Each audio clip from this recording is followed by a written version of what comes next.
高雄鳳山昨暝發生一件車禍，一台轎車失控，追攏3台車了後落跑，落跑的過程差一點弄到一對母仔囝。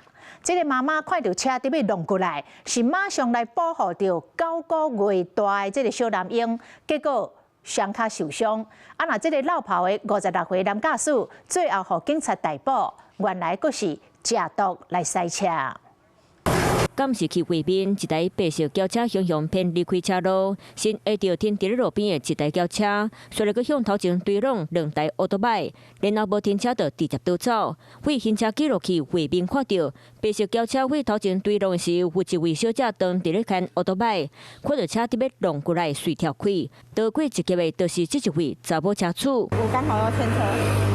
然後他剛好撞到那台車，我轉過去看不對勁，他就走過來，我就先趕快往前走。當時伊個帶9個月大的查甫 A， 做媽媽的趕緊越過保護囡仔，不過家己雙腳嘛是抾弄到。擦傷的血，這個應該是腳指甲裂掉。囡仔雖然無抾弄到，不過有去驚到。之前都會笑嘻嘻的，現在嚇到了。代誌就發生在昨暝10點57，高雄鳳山金武路段，弄到的聲音和路邊的住戶攏錯一條。聲音蠻大聲，依正常人應該是不太可能會開成這樣啦。現場抾弄到的奧多擺，一台車牌抾弄害，一台車殼毀損，逃走的駕駛無偌久就抾掠到。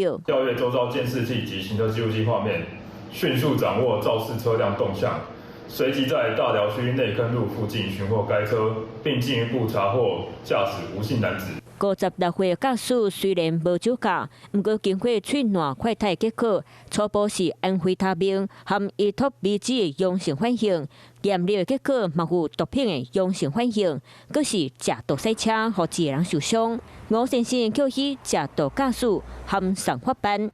Hello， 我是林仙怡，想要搶先掌握最及時的新聞資訊嗎？趕快訂閱、按讚、開啟小鈴鐺，鎖定華視新聞 YouTube 頻道。